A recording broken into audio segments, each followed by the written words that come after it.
सभी साथियों को मेरा नमस्कार। स्वागत है आप सबका आज 9 सितंबर के जनसत्ता विश्लेषण में। तो आइए शुरू करते हैं आज का जनसत्ता विश्लेषण बिना किसी देरी के। तो आज के संपादकीय में बात करी गई है शिक्षा और साथ ही साथ अन्य महत्वपूर्ण मुद्दों को लेकर।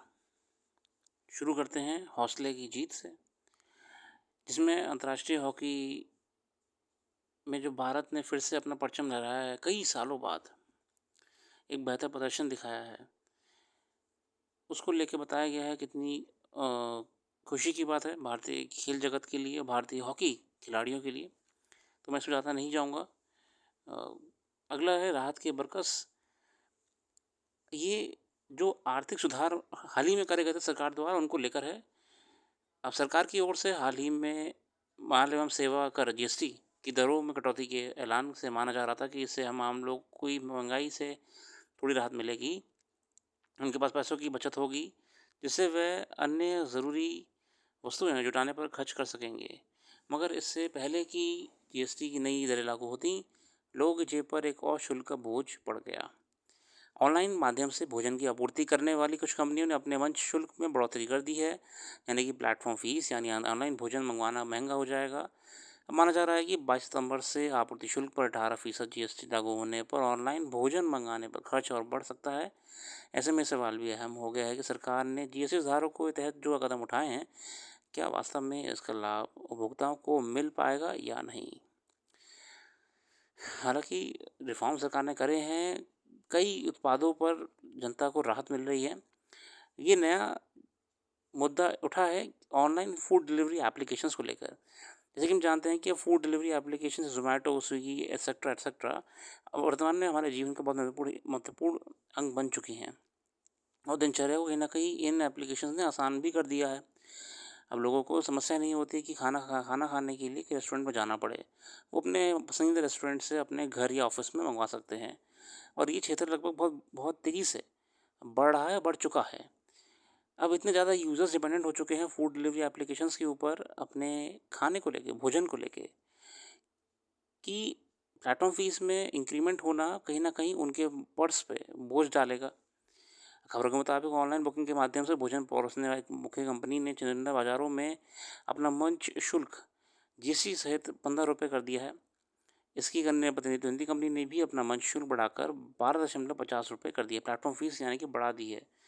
मतलब आप कोई कोई भी चीज़ मँगाइए, कितने भी अमाउंट की हो एक्स वाई ज़ेड, आपको एडिशनल ₹12 या ₹13 जीएसटी या सॉरी प्लेटफ़ॉर्म फ़ीस देनी पड़ेगी, जो कि जीएसटी से अलग है।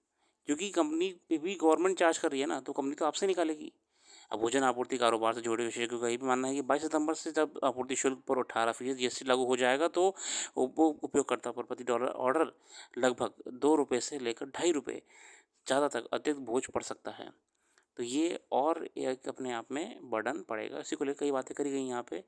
अब देखिए, वैसे भी देखा जाए तो हमारी अर्थव्यवस्था बहुत ही बुरी तरह कहते हैं, बहुत बुरी तरह स्टैग्नेशन पे गुज़र रही है। कंज़्यूमर एक्सपेंडिचर्स कम हो गए हैं। कंज़्यूमर एक्सपेंडिचर कम होने से उद्योग, व्यापार भी धीमे-धीमे चल रहे हैं।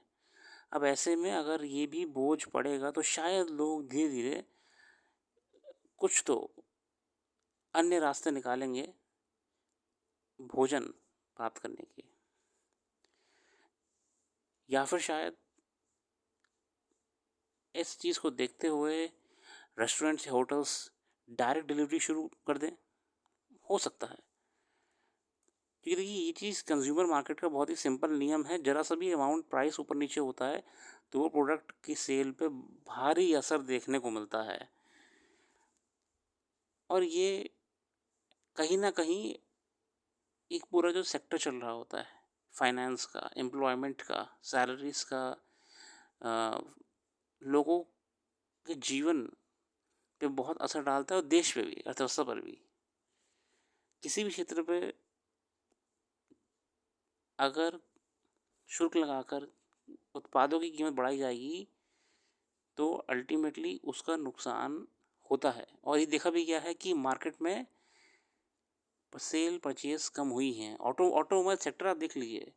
ऑटोमोबाइल सेक्टर पिछले कई सालों से धीमा चल रहा है। ये बात खुद ऑटोमोबाइल सेक्टर के जो एसोसिएशंस हैं वो खुद कह रहे हैं कि उनके जो स्टॉक यार्ड्स हैं वो भरे पड़े हैं, सेल नहीं हो रही गाड़ियाँ वहाँ से।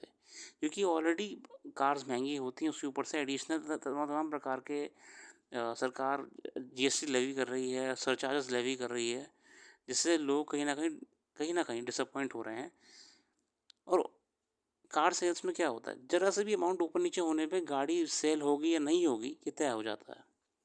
ऐसे में ऑलरेडी इतना हेवी बर्डन डाल देने से नुकसान साफ-साफ देख चुके हैं ऑटो मैन्युफैक्चरर्स। फिलहाल देखते हैं, हम नकारात्मक नहीं होंगे। आने वाले समय में क्या सॉल्यूशन निकाला जाता है इसका। अगला संपादकीय समावेशी शिक्षा के समानांतर चुनौतियाँ। सुधीर कुमार जी ने बहुत ही महत्वपूर्ण मुद्दे पर हम सबका ध्यान केंद्रित करा है, जो कि वर्तमान में और आने वाली पीढ़ियों के लिए भी बहुत ज़रूरी है। जानने के लिए कि क्या स्थिति है इस समय महिलाओं की, बच्चियों की शिक्षा में। संयुक्त राष्ट्र की महिला संगठन की ताज़ा रिपोर्ट बताती है कि दुनिया भर में आज बड़ी संख्या में लड़कियां प्राथमिक शिक्षा हासिल करने या कोसों दूर हैं।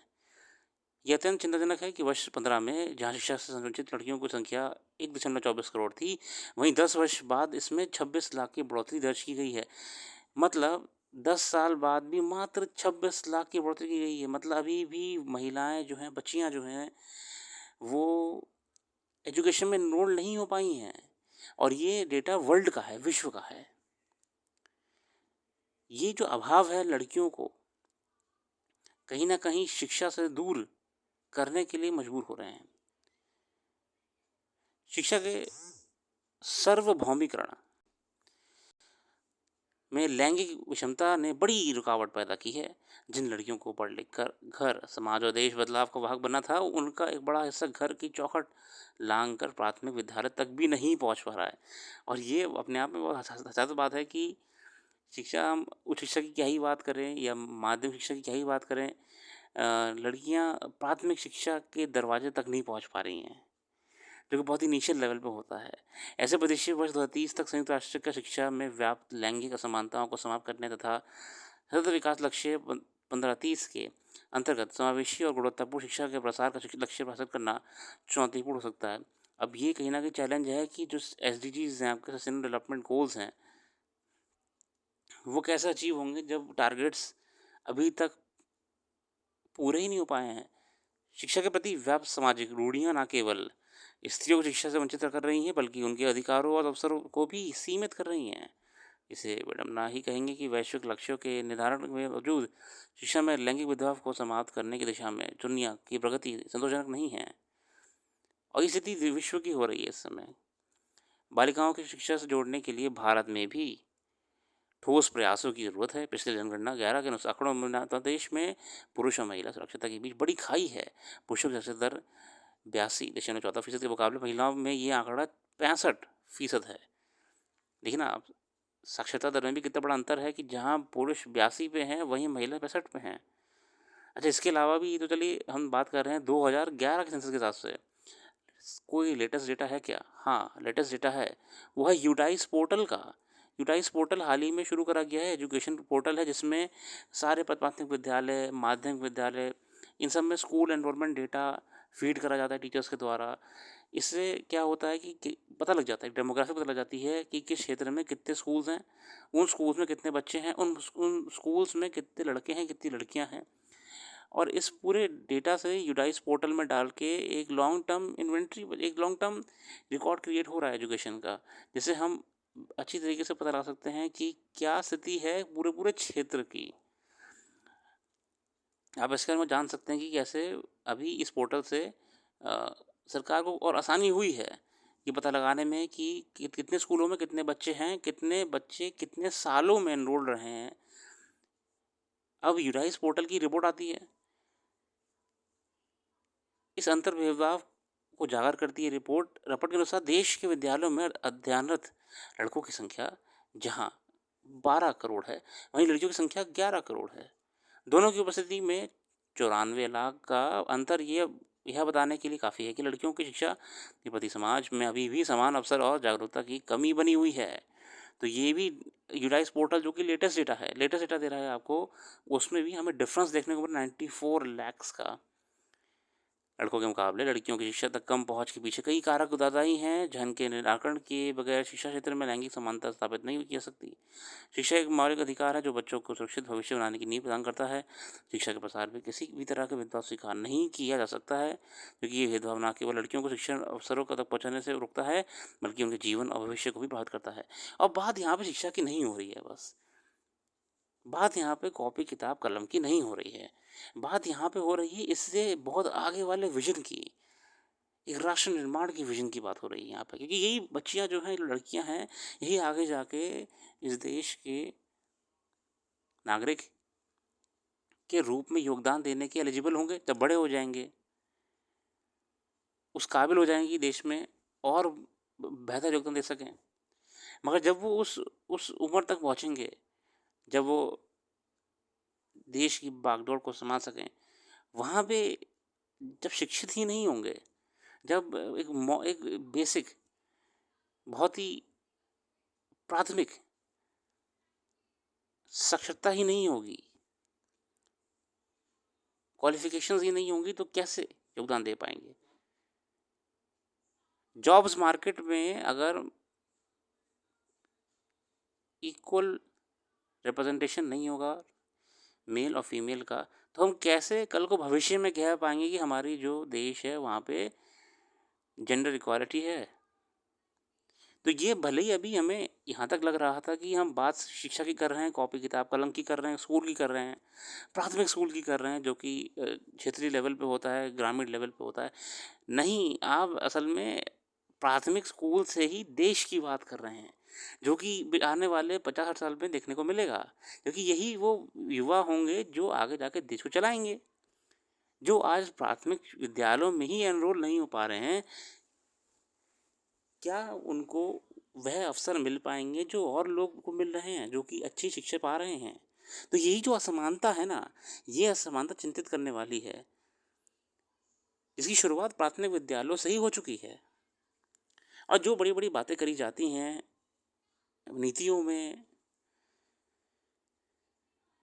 तमाम सरकारों के द्वारा, विश्व की संगठनों के द्वारा, gender equality, education for all, education for women, Beti Bachao Beti Padhao, ये सब बातें खोखली रह जाएंगी अगर हम आज इन बुनियादी चीज़ों पे काम ना करें। क्योंकि अगर हम देखें यहाँ पे इधर ही कि 2011 का सेंसस की बात हम कर रहे थे, 2011 की बात करते हैं, ठीक है। फिर 2023-24 की यूडाइस प्लस की रिपोर्ट की हम बात कर रहे हैं, कुछ परिवर्तन नहीं हुआ।